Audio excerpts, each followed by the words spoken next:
Today we're discussing Parsha Ki-Teitzei. Interesting Parsha. It has got 74 mitzvahs covered in it out of the 613 which we have got all together in the Torah. It starts with the discussion regarding the female captives of war and lays down the conditions under which a soldier, a Jewish soldier, may marry this captive. And then it lists the rights of the firstborn son to a double portion of the inheritance. And it goes into the details, and then the procedure dealing with incredibly rebellious child, what to do with that child. And I'm sure many little kids in the header, when they read this one, they really got scared, because in the end it tells you that if the child is out of control and really doesn't want to listen at all to the voice of reason of his parents, he must be taken to the judges, and ultimately they may make the Jewish court may make a decision to stone the child, because otherwise the child is so bad that it will kill some people. So in the end, the child will be punished anyway. But so it's very, very scary. Then the Parsha goes in the speedy burial of the deceased, and the rights, the importance of returning the lost objects, like, aiding the neighbor with the animal which is lost, returning it back. And if the animal has fallen under the load which the neighbor has put on it, the burden, the Jew cannot go pass by, and say, not my business, I can go on my own way. A Jew must help and put the animal back on its feet and to load the load together with the owner. Then there is Parsha goes into the laws of prohibition against cross-dressing and obligation to send away the mother bird before you take the eggs, so that the mother bird will not suffer the anguish of seeing her offspring's eggs being taken. Then the Torah tells us that we must build a safety fence on the roof when we're building the house, so because the safety fence prevents people from falling from the roof. Then listed the prohibitions against mixing seeds of different plants in the same field, as well as mixing the animals and plowing, actually, by mixing in a pair of an ox and a horse, for instance. You cannot do that. Or wearing garments made from different fabrics, like wool or linen, to mix together. That's called shatnez. Then Torah lists the penalties for a husband who defames his wife, and the punishments for adultery, as well as penalty for rapes and certain prohibition on marriages, right? Then the commandments discussed maintaining purity and hygienic behavior in the army camps, lists a number of prohibitions of what to do in terms of seminal discharge, prohibitions against prostitution, prohibitions against lending money on interest to a fellow Jew, and obligation to honor your vows. If you promise something, you do it. Torah lists the rights of the workers in the fields or in the orchards or in the wineries, whatever, to eat whatever they harvest. They cannot take it home, they cannot collect it for themselves, but they can, while they're there, they can eat as much as they want. The Torah briefly discusses the marriage and the bill of divorce, how the divorce procedures must take place, and what are the rules and the limitations. The interesting aspect here then goes about the army and the soldiers, when before the battle, before the army, the Israeli army goes into the battle, Kohen Gadol steps out basically and asks every man who was recently married to step forward. When they step forward, those men who recently married, he tells them, get your stuff together and go home. Then he asks for people who built a house recently but never had an opportunity to live in it, to step forward, and they step forward. And he tells them to get their stuff and to go home. The people who just had a new field planted with grapevines, the same story. The people who are simply scared, sent home. Why? Because we believe that the soldier who goes into the battle must be prepared to fight with all his heart, with all his mind, and not to be afraid of the enemy, because Hashem is with him. So he must not be afraid, and he must not have any secondary thoughts about how to avoid being shot at or killed at. What Torah basically is telling us here, that the wars are won with Hashem's help, of course, but not by technology, not by the sophistication of the guns, but by the motivation of the soldiers behind those guns. And that is what is most important. And Jews obviously knew that at the time, because when the Torah was telling us, Jews, this is how it should be. The Torah, then Parsha goes into the rules of taking collateral for the loans. For instance, you know that if from a poor man you can't take the tools of his trade, or you cannot take kitchen utensils which are necessary for him to prepare food or for the family. All right. So, and there are all intricate rules which will not jeopardize anybody, even in the most difficult financial situations. Kidnapping is listed as a capital offense, and we commanded always to remember the Lushan Hora of Miriam, how she was afflicted with tzarath because she was speaking badly about Moshe. And then Torah goes into discussions and explanations of the business ethics. It's telling basically that business owner cannot withhold wages from his workers, must maintain fair and clear weights, exactly the right weights. He cannot have fake weights. And all measures. In other words, he must not cheat on his clients. Because in the end of the day, you remember one thing, that a non-Jew, when he sees a Jew doing something right, he respects him for that, and he remembers that. When he sees a Jew doing something wrong, the first thing he will say, particularly if he's an anti-Semite, is, oh, he is doing that, he is cheating because he is a Jew. So it means that being absolutely straightforward in your business, being honest with your clients is an absolutely of ultimate importance and absolutely necessary in your business life. Because this is how we judged immediately. By the people, not by Hashem. Hashem judges for sure all the time. But these are the important aspects of it. And Parsha finishes with absolutely incredible statement. Because on one hand, within the Parsha, it says, do not hate an Edomite because he is your brother. And then it says, do not hate an Egyptian because you were a stranger in his land.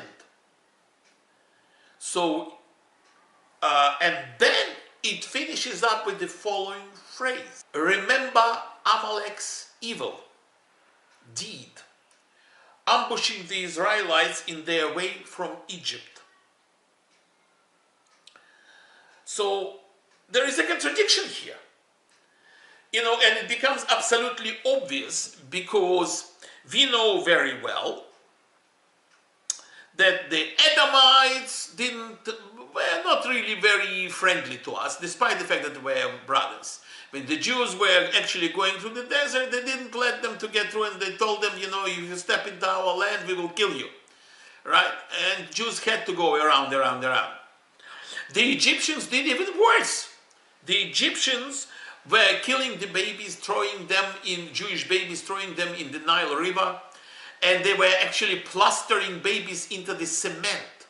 What kind of a worse atrocity you can think of? But still, Torah tells us that we should ignore that and basically forget that. Not to forget that, because every Passover we remember that. We remember our Exodus. We remember how we left Egypt. But Torah tells us not to maintain anger at the Egyptians and the Edomites. But in the same phrase, basically, it tells us, remember the Amalek. Remember what they did to you and how they were attacking you when you just left Egypt and you were weak. What is going on? Who is Amalek?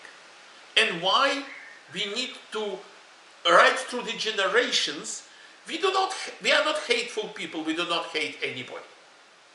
Right? But Amalek is a different story. In order to understand this, I think we need to go back to the very, very, very, very beginning. Creation of Adam.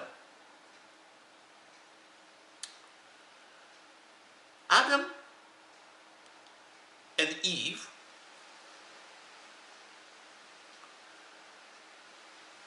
the way they were created before the sin, they were absolutely pure. They were naked. They didn't understand what's the difference. The whole concept of nakedness was totally foreign to them. And the whole concept of sin was totally foreign to them. They were so high spiritually that, as a matter of fact, some of the Midrashim telling that the angels were getting confused between Adam and Hashem, and were trying to pray to Adam. That's how cosmic and great Adam was. At the time he consisted two. He was two faces. One face was male and the other one, the back, was female. That's before the separation, right? But then when Eve was created, what was happening right there? We need to understand in order to understand what is Amalek. So, Hashem tells Adam and Eve that they can eat from any tree in the garden except this one tree of knowledge. Well, I'm not entirely sure about the name, the tree of knowledge, because we will come very soon to some other kind of understanding of what that tree was really. Now, the snake had his own ideas, right? He was very jealous of Adam, watching Adam and Eve basically making love, and he had his own ideas. So what snake was trying to do is to make Eve to sin. So he goes to Eve and says, why don't you taste this fruit? Right? And Eve basically telling him that Hashem told us that if we eat that fruit, we will die. And he said, no, you will not die. And as a matter of fact, as we know, she ate the fruit and she did not die. What snake did, what he did, is he didn't say the whole truth. He created the confusion. Because when she ate the fruit and then Adam subsequently ate the fruit, what they did by that sin basically is they brought the concept of death to this world. So the process of death has started. Before that moment, the life of Adam and Eve was eternal. They could not die. When they ate the fruit, they became susceptible to death. And this is what the snake did not say. He said the truth, yeah, you will not die. They didn't. But the process of dying will commence. So And then, when God comes into the garden, and they obviously understand that they've done something wrong, and they're hiding from Hashem, and they come out, Hashem asks them, did you eat from the tree? Hamin ha'etz. Hamin ha'etz. Hamin. Hamin is evil. Haman. It's the name of the guy, as we know in the story of Purim. Right? The evil. This is the moment when Hashem basically acknowledges in his conversation with Adam the existence of evil, the presence of evil now in the world. Hamin, Haman, which is Amalek, the evil inclination. So what we have got in the end here, from that moment onwards, evil inclination appeared, and this is Amalek. Now, the way evil inclination behaves, we all know, right? First, it's a beggar on the street. Then it comes in and looks at you and begs and asks you for help, asks you for food and shelter and a little bit of assistance. Then it sits at your table. Then it becomes the chief of the table. You becoming the guest. And then eventually you finish up on the street. Now, what is Amalek? Amalek is evil. The representatives of Amalek are numerous. We met them through our history many times. It's Haman, starting from Haman, right? And then you have got the Amalek, the king Amalek, which from him its whole thing has started. It was Genghis Khan, it was Stalin, it was Hitler. That's where many representatives of what Amalek is, evil. Today, in our day and age, every terrorist is Amalek. Every suicide bomber is Amalek.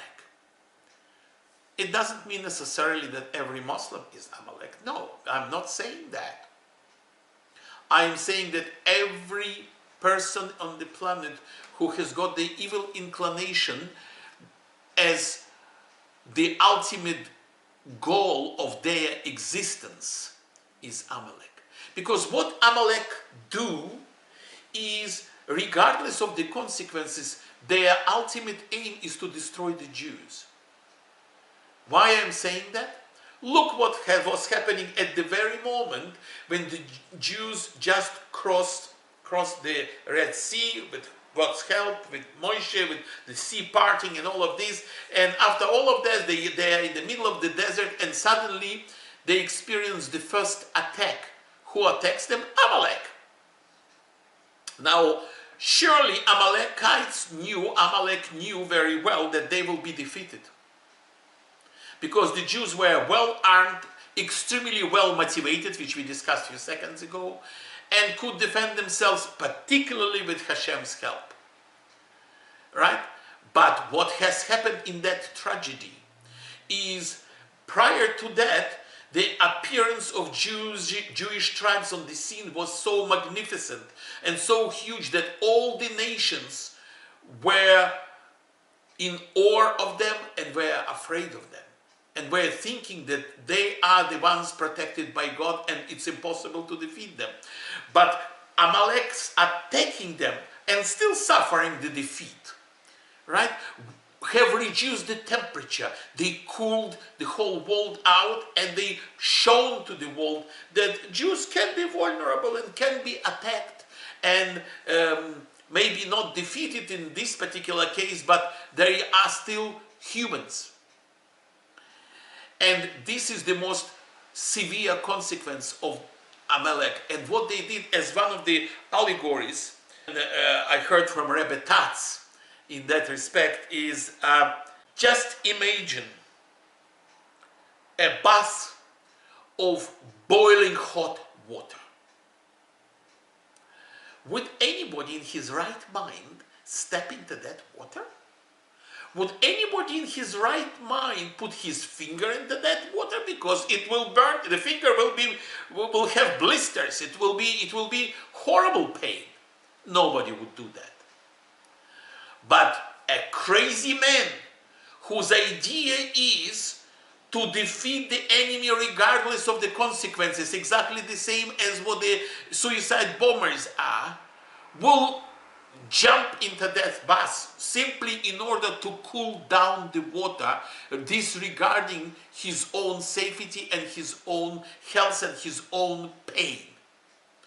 This is crazy, and this is evil. And this is what Amalek are. This is what they have done. From there and right through the history of humanity. And this is why Moshe is telling us that do not forget, remember the Amalek, their evil deeds, ambushing you as soon as you left Egypt and all your life. If you think Amalek is not inside you, think again. Look, we just spoke about the evil and how it acts.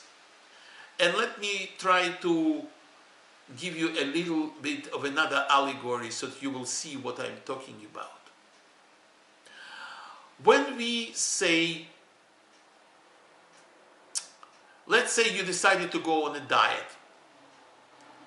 and in front of you there is a beautiful cake, and the temptation is so huge, the desire, and you know it's no good for you. You know this is crazy because you know your doctors told you will have medical conditions and you should not eat that cake. Confusion from Haman, from Hamin, from the tree which suddenly gets into your mind, and next second you devour that cake, you eat it. And then you realize that you've done something really bad to yourself, and your conscience, your positive side, you shouldn't have done this. Or even worse, before you eat that cake, you're saying to yourself, I would like that cake. I want to eat that cake. But something inside, which is not inside, which is outside, it says to you, you shouldn't eat it. You shouldn't touch it because it's not good for you. That's your Kiddush Hashem. That's your soul. That's your conscience telling you the right thing. But the evil inclination sitting inside you tells you, eat the cake. And you do. We very, very often, we understand what is good and what is bad for us, but sometimes we do exactly the bad things, not the right things. Why? Because we are confused. And the confusion reigns because from the days when Adam has sinned. And this is why we must be absolutely vigilant. And the only protection from that confusion, from those mistakes, is Torah. Because Torah says that Hashem created the evil inclination to us, but gave us Torah as the antidote to it. And this is why whenever we feel of something bad to do, and we know it's not going to be right, we should remember Amalek. We should remember the evil inclination. And we should remember that we shouldn't give it a chance to succeed. Thank you very much. I will see you in the next Parsha. Bye-bye.